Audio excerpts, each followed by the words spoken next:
ကျွန်တော်တို့ဝါနဲ့ကိုကန့်ကပထမတစ်ချက်ကဘာလုပ်နေလဲလို့မေးရင်ကျွန်တော်တို့အမီးလေးကျူရမယ်ကျွန်တော်တို့ပြီးခဲ့တဲ့ NCA ညီလာခံNCA 15နှစ်ပြည့်ပေါ့နော်15နှစ်ပြည့်လုပ်တယ်15နှစ်ပြည့်လုပ်တဲ့အချိန်ရယ်နောက်တစ်ခုကအဲ့ပြီးတော့ Peace Forum ပေါ့ဆက်လုပ်တယ်ပေါ့နော်အဲ့နှစ်ခုဆက်လုပ်ပြီးတဲ့နောက်မှာဗိုလ်ကြီးယာပြီးကနေပြီးတော့ဗိုလ်ကြီးယာပြီးကနေပြီးတော့သူအဲ့မှာထည့်ပြောသွားတာတစ်ခုရှိတယ်အဲ့ဒါဘာလဲဆိုတော့ဝပေါ့နော် ULSA ဝအနေနဲ့သူကပြည်နယ်တအားလိုချင်တယ်ဒါသူပြောထားပြီးတဲ့ကောင်โอเคပြည်နယ်လိုချင်ရင်မင်းတို့ပြည်နယ်လိုချင်တာမင်းတို့ရဲ့ဆန္ဒရှိတာမရှိရဘူးလို့မပြောပါဘူးโอเคပြည်နယ်လိုချင်တယ်ဆိုရင်လွှတ်တော်တွေကိုအရင်လာလွှတ်တော်တွေကတောင်းဆိုလွှတ်တော်ကခွင့်ပြုလို့ပြည်လွှတ်တော်ကြီးကခွင့်ပြုလိုက်လို့အတည်ပြုတယ်ဆိုရင်ပြည်နယ်ဖြစ်သွားတယ်ခွင့်ပြုတယ်ဆိုရင်ခွင့်ပြုရင်ဖြစ်မယ်ရတယ်ပြည်နယ်ခွင့်ပြုတယ်ဆိုရင်လွှတ်တော်ကခွင့်ပြုရင်ရတယ်အဲ့တော့လွှတ်တော်တွေတရားဝင်လမ်းကြောင်းလွှတ်တော်ကိုလာပါလို့သူကဝါကိုပြောခဲ့ပါတယ်သူတို့ပြောခဲ့တယ်ပေါ့ပြောခဲ့တယ်အဲ့ဒါမဲ့ဝါပြည်နယ်ဆိုလွတ်တယ်ပြည်နယ်လည်းလိုချင်သေးတယ်လွတ်တော်လည်းမဝင်ချင်ဘူးဆိုတဲ့ပုံစံမျိုးကြီးအတင်းလုပ်တယ်ပေါ့ဗျာအဲလုပ်တယ်ပေါ့အဲ့ဒါမျိုးဇော်မပြောတော့အဲ့လိုပြောတဲ့ကြားပြီးတဲ့နောက်တိတ်မကြခင်မှာပဲတဲ့နော်ပြီးရအော်တိုဘာပြောလိုက်တာပေါ့နော်အော်တိုဘာအော်တိုဘာ15ပေါ့ဗျာအော်တိုဘာမှာပြောလိုက်တာပေါ့နော်အော်တိုဘာလာကုန်လာလေပိုင်းလာကုန်မင်းတော့ပြောလိုက်တော့ဗျာနော်ဆိုတော့ပြောလိုက်ပြီးတဲ့နောက်တပတ်လောက်ပဲကြာတယ်တဲ့အဲ့တော့အဲ့ဘွဲမှာဝါညီရဲလို့ပါလို့လည်းလာတက်ပါတယ်အဲ့ပြောပြီးတော့ဝါလောက်လည်းကြားကြအောင်အဲ့တော့ထက်ပြောရှိပါတယ်ဝါကိုယ်စားလှယ်တွေပြည်မကိုလာပြီးပွဲတွေလာတက်ပါတယ်ညီညီဖိုတိုင်းလာတယ်စသဖြင့် peace story လာတယ်စသဖြင့်ပေါ့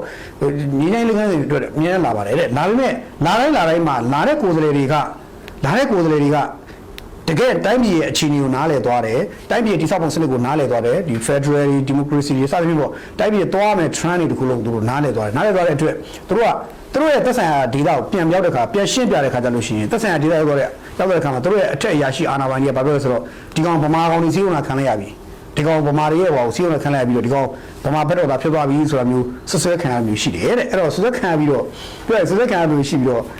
အဲ့ဒီလူကနောက်တစ်ခေါက်ပြီးမှတော့မယ်ဆိုရင်တော့သူတို့ရဲ့ဒေတာရဲ့သစ္စာပေါက်ကောင်ဖြစ်မခံနေတဲ့အတွက်တချို့ရောက်သွားပြီဆိုဘာသာမှမပြောတော့ဘူးလာတယ်ပွဲတက်တယ်လက်ဖိတ်တော့တယ်ကော်ပီတော့တယ်မူစာရဲ့တွေးတာစားတယ်တဲတယ်ပြီးပြန်တယ်ကိုရလို့ချင်းဘာဖြစ်လဲကောင်းပါတယ်ပြီးရဲ့ခေါက်ကအတိုင်းပါပဲခင်ဗျာကောင်းပါတယ်ဒါတော့ပဲမပြောချင်တော့ဘူးပေါ့ဘာလို့လဲဆိုတော့ဒီဘက်မှာပြည်မရဲ့သဘောထားကိုနားလည်သွားလို့ဟိုမှာပြန်ရှင်းပြရင်မင်းကပြည်မအတွက်လာလော်ပြီးလို့တာအမေဗမာကောင်တွေတော့လော်ပြီးလို့တယ်ဆိုမျိုးအထင်ခံရတယ်ဆိုမျိုးပေါ့ဗျာဆိုတော့အဲ့ဒါကြီးကလည်းသူတို့ထင်မှရှိနေတယ်ဗျာဘာလို့ဒီလိုလာတဲ့လူကစားတက်ပေးတဲ့ပြည်တက်တယ်လေ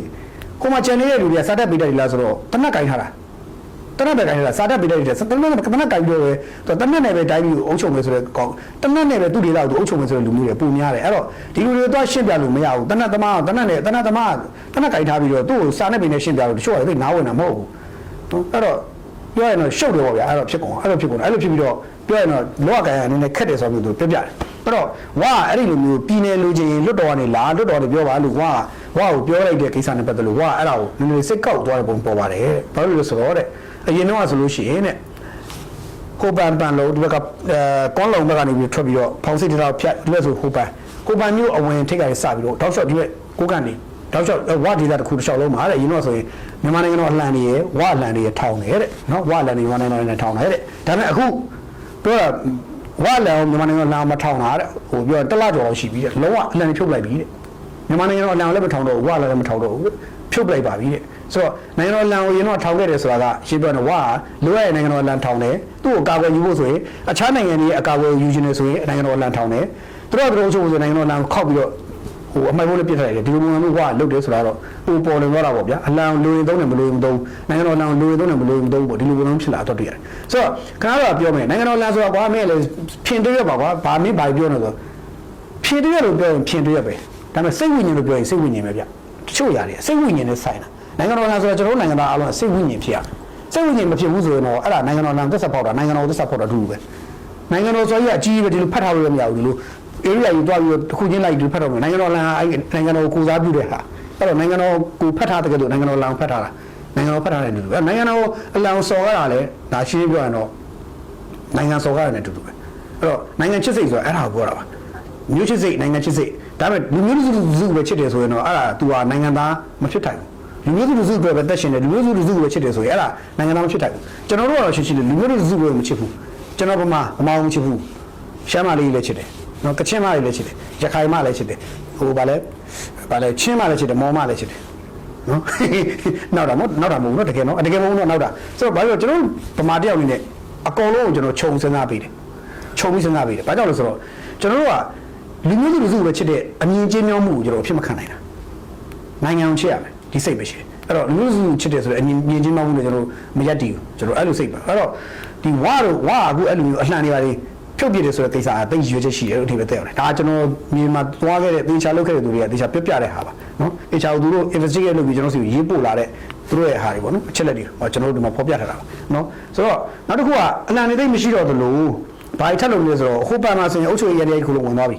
အုပ်ချုပ်ရေးတဲ့ခုလုံးသူတို့ဝါအဖွဲ့ဝင်သွားပြီးတော့မြန်မာဆိုအုပ်ချုပ်ရေးနဲ့ဘာမှမရှိတော့အစည်းအဝေးခေါ်ပါတယ်တဲ့ခေါ်ပြီးလို့ရှိရင်အုပ်ချုပ်ရေးအဲ့မှာအုပ်ချုပ်ရေးတွေကတော့အစည်းအဝေးခေါ်တယ်ခေါ်ပြီးရင်သူတို့ခိုင်းတာပဲလုပ်သူတို့ပြောတာပဲလုပ်အဲ့အုပ်ချုပ်ရေးတွေကပြန်တင်ပြဖို့မစင်စားနဲ့တင်ပြတာတင်ပြခွင့်မပေးမတို့ခိုင်းတာပဲလုပ်ဒါပဲပြီးတော့အဲ့မှာရှိတဲ့အစိုးရအဆောင်ရုံးတွေတရုတ်တွေရောင်းစားထားတယ်တွားယူပေါ့အဲ့ဒါကြီးကလက်ရှိမြေပြင်ဖြစ်နေတဲ့အခင်းချင်းမှာဒါကျွန်တော်ရတဲ့ information ထည့်ပြောတာအဲ့တော့ကျန်တာတွေဘာရှိသေးလဲမင်းတော့အများကြီးပါပဲအများကြီးပါအဲ့တော့ပြီးကျင်တော့ခုနအထက်မှာထပ်ပြီးတော့ဝက်ဖတ်ကြပေးကြပါဝက်ဖတ်ပြီးပါအထက်မှာဝက်ပါတော့ဒါ journal ကပြီးတဲ့ investigate လုပ်ထားတဲ့အကြောင်းအရာမဟုတ်လို့ကျွန်တော်တို့ဒါကိုထပ်ပြီးတော့အများကြီးဟောဖြစ်လို့မရ